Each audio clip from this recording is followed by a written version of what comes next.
Madame, mademoiselle, monsieur, bonjour et bienvenue dans notre web-série où nous découvrons avec vous la sociologie. Et pour en parler, je suis avec le professeur Nicolas Marquis, bonjour. Bonjour. Dans le premier magazine, vous avez abordé la thématique de l'individualisme. Je voudrais bien y revenir parce que je pense quand même que notre société aujourd'hui se marque très fort par cet individualisme. Alors quelle est la position du sociologue face à cette réalité ? La position du sociologue, c'est que l'individualisme doit être compris non pas comme quelque chose qui fonctionne contre la société, mais comme un mode d'organisation particulier d'une société. C'est vrai qu'aujourd'hui, on peut être impressionné par le fait que l'individualisme, qui est un terme qui n'est pas très défini, suscite énormément d'inquiétudes. On en fait la cause de beaucoup de mots qui passent par des changements moraux, par exemple, l'impression que chacun s'occupe de lui-même. On en fait aussi la cause de la difficulté de résoudre des problèmes qui nous occupent planétairement, par exemple les changements de comportement auxquels devrait donner lieu notre prise de conscience du fait que nous sommes en train d'épuiser les ressources naturelles de la Terre. Dans cette représentation, l'individualisme est toujours présenté comme une forme de déliquescence de la société. Le travail de la sociologie par rapport à ça, c'est de comprendre l'individualisme non pas comme cette forme de déliquescence, mais comme une nouvelle forme d'organisation de la société. C'est-à-dire ?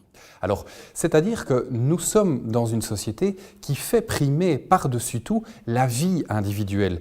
Pensez simplement qu'il y a encore 60 ou 70 ans, lors des derniers grands conflits qui ont lieu en Europe de l'Ouest, il semblait naturel à une série de personnes d'aller se battre, d'aller risquer, voire d'aller donner sa vie pour des entités supérieures à nous. La patrie, aller donner sa vie pour la Belgique par exemple. Je pense que si aujourd'hui, je dis ça avec un petit peu d'humour évidemment, on demandait aux individus d'aller donner leur vie pour la Wallonie, il y en a plus d'un qui regarderait en l'air en se demandant qu'est-ce qu'on leur veut. Simplement, il y a un rapport qui a changé dans la mesure où nous considérons aujourd'hui que ce qui fait qu'une vie est réussie, c'est le fait d'avoir exploré nos capacités individuelles, nos capacités intérieures, avec cette idée quelque part que nous sommes tous habités par une forme d'intériorité et que dans cette intériorité se trouve le vrai de nous-mêmes. Alors, je pense que nous sommes nés là-dedans, bien sûr. Nous sommes nés là-dedans.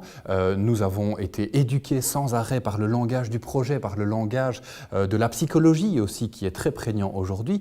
Mais une telle façon de se comprendre nous-mêmes, c'est quelque chose qui n'aurait pas eu de sens si vous remontez au grec, par exemple, au grec ancien, ou si vous remontez il y a quelques siècles. De même que c'est quelque chose qui n'aurait pas forcément de sens pour des sociétés qui ne fonctionnent pas sous le mode individualiste. Mais ce qu'il faut bien voir, et je pense que nous avions abordé ça lors de la première web-série, c'est que cet individualisme, cette envie de coller à ce qui se trouve à l'intérieur de nous-mêmes, c'est aussi une norme sociale. Quelqu'un qui n'exprimerait pas de désir, ou quelqu'un qui simplement dirait à la société « décidez pour moi. Moi, je ne veux pas choisir la façon dont ma vie doit être réglée, cela ne m'intéresse pas », eh bien, on en viendrait à considérer que cette personne est troublée.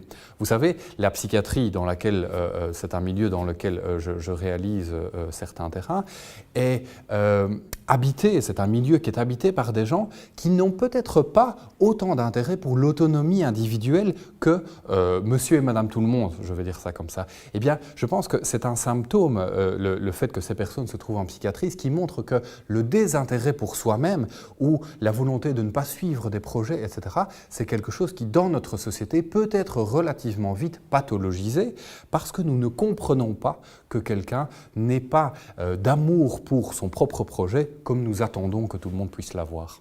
Mais ça, c'est une évolution récente, donc. Alors, c'est une évolution récente. Bien évidemment, je ne prétends pas que le fait que les individus sachent dire « moi, je » soit quelque chose de récent. Tous les individus, ou en tout cas dans la plupart des sociétés, ont cet usage du « moi-je ». Simplement, si on repense à cette comparaison avec le monde des Grecs anciens, on a beaucoup analysé la façon dont les Grecs anciens invitaient les individus à travailler sur eux-mêmes, à développer une sorte d'éthique ou d'esthétique de vie. Mais simplement, les Grecs définissaient la vie bonne comme une vie qui était en harmonie avec le cosmos, donc avec l'ensemble des éléments de l'univers dans lequel chaque individu devait trouver sa place. Donc une vie réussie, c'est une vie à l'intérieur de laquelle vous réussissiez à coller quelque part à la place qui vous était dévolue avant votre naissance. À l'intérieur de la société dans laquelle nous sommes, nous pensons que l'individu, vous connaissez cette expression du self-made man, doit se faire tout seul. Alors ça ne veut pas dire qu'il ne doit pas profiter d'autres éléments, d'autres tuteurs qui se trouvent dans son environnement, mais nous pensons qu'il n'y a que lui-même, qu'il n'y a que l'intérieur de lui qui peut déterminer si cet individu est vraiment un individu authentique, oui ou non. Et cela, c'est effectivement quelque chose de relativement récent. J'ai travaillé sur les ouvrages de développement personnel, qui connaissent un succès fulgurant à l'heure actuelle. Je dirais que la naissance des ouvrages de développement personnel, c'est quelque chose qu'on peut dater au XVIIIe siècle. Donc vous voyez que dans l'histoire de l'humanité, effectivement, cet amour pour le fait de coller à soi-même est quelque chose de relativement récent. Enfin, 18e siècle, ça fait quand même 2 siècles que les premiers écrits sont là. Donc il y a vraiment eu toute une influence de ces écrits qui conduisent à la société dans laquelle nous sommes aujourd'hui, alors si je vous entends bien. Alors, je ne dirais pas qu'ils conduisent à la société dans laquelle nous sommes aujourd'hui, simplement parce que le langage de la cause et de la conséquence me paraît toujours difficile. En sociologie, c'est très difficile d'utiliser ce langage de la cause et de la conséquence. Pourquoi ? Parce qu'à la différence de disciplines comme la biologie, la physique, etc., on a affaire à des objets qui parlent. Il y a un sociologue célèbre, Pierre Bourdieu, qui disait que c'était notre malheur. Il disait ça de façon ironique. Mais quelque part, ce qui rend à la fois intéressant et compliqué le fait d'avoir affaire à des objets qui parlent, c'est que le sens que les individus peuvent donner à leur action peut être extrêmement variable. Et du coup, du fait de cette variabilité, il est très compliqué de tirer des liens de causalité entre différents éléments. Donc pour répondre à votre question, je dirais que les ouvrages de développement personnel, tout ce vocabulaire autour de la psychologie, tout ce vocabulaire qui tourne finalement autour de l'idée que dans notre vie, nous avons des ressources à l'intérieur de nous-mêmes et qu'il nous revient de compter sur nous-mêmes lorsque nous connaissons des problèmes dans notre vie, etc., c'est un langage qui est très bien adapté à la société dans laquelle nous vivons, cette société qui prime, qui fait primer quelque part l'autonomie individuelle sur la recherche de fonctionnement collectif. Cette autonomie justement individuelle, pour vous, c'est un phénomène qui est très lié à notre société occidentale ou bien que l'on retrouve de manière universelle dans notre monde aujourd'hui ? Je pense que c'est très lié à notre société occidentale. Il faut vraiment voir cette promotion de l'autonomie à l'intérieur d'un contexte dans lequel peut-être le vocabulaire de la crise a pris beaucoup de place. La crise, vous savez, c'était d'abord un concept des sciences, c'était un concept de philosophie, c'est devenu aujourd'hui un mot du sens commun, un mot utilisé par monsieur et madame tout le monde. Si vous vous baladez dans la rue et que vous demandez aux individus pensez-vous que nous vivions dans un monde en crise, même si on peut avoir des idées très différentes par rapport aux raisons de cette crise ou au fonctionnement de cette crise, je pense que la plupart des individus vous répondront oui. Dans ce monde, on a tendance à on a tendance à assister à une perte de crédibilité des actions collectives. Par exemple, le monde politique, pour monsieur et madame tout le monde, est un monde qui a tendance à ne pas tenir ses promesses. Il ne sait pas réguler l'économie. On a affaire à des individus qui disent nous représenter, mais dont on voit très bien finalement qu'ils sont pris dans des jeux de pouvoir, de gré ou de force, et cela instaure une certaine déconnexion avec le peuple.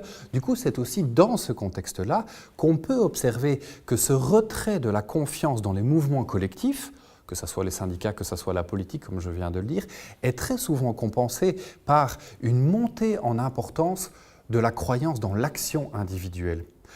On peut penser à tous ces individus, tous ces groupes qui disent « on n'arrivera plus à changer le monde par les moyens classiques de l'action collective, la politique, etc. » Ce qu'il faut faire pour changer le monde, c'est travailler sur soi. C'est travailler par exemple sur ce que vous pouvez faire avec vos mains et avec votre tête, c'est-à-dire par exemple trier vos déchets, essayer de devenir un meilleur individu dans la relation, etc. Donc la solution au problème est votre autonomie individuelle. Donc ce qu'il faut bien voir, c'est que l'autonomie individuelle, elle ne nous tombe pas comme ça dessus sans raison, elle s'instaure dans un contexte moral qui lui donne une place très importante.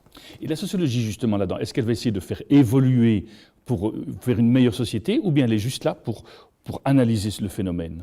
Alors, vous avez plusieurs réponses à cela. Vous avez des partis pris en sociologie qui vont, par rapport à ce que je présentais il y a un instant, vont tenter de montrer que cette foi dans l'autonomie individuelle tient de l'ordre de la chimère finalement, et que les actions collectives ne peuvent pas être remplacées par des sommes d'actions individuelles, puisqu'il y a là une sorte d'alchimie qui ne fonctionne pas en quelque sorte. Je pencherai plutôt pour une définition de la sociologie comme étant une forme d'accompagnement qui ne dit pas aux individus ce qu'ils doivent penser, qui ne dit pas aux individus qu'ils ont tort ou raison de faire ceci, mais qui tente d'ouvrir le champ de la compréhension. C'est-à-dire simplement, et cela peut parfois entrer en collision avec certaines représentations de sens commun que nous avons, mais de tenter de montrer que cet amour pour l'autonomie, aussi authentique soit-il dans notre vécu, tient peut-être à une série de conditions culturelles, sociales, économiques, politiques qui ne dépendent pas de nous. Et je pense que la compréhension de ces conditions peut nous aider à progresser vers effectivement des changements sociaux que l'on a tout à fait raison d'espérer. Nicolas Marquis, merci beaucoup. Nous arrivons déjà au terme de ce magazine. Merci de nous avoir accompagnés jusqu'ici. Au nom de toute l'équipe qui l'a préparé, il ne me reste qu'à vous souhaiter une excellente journée. Je vous dis à très bientôt.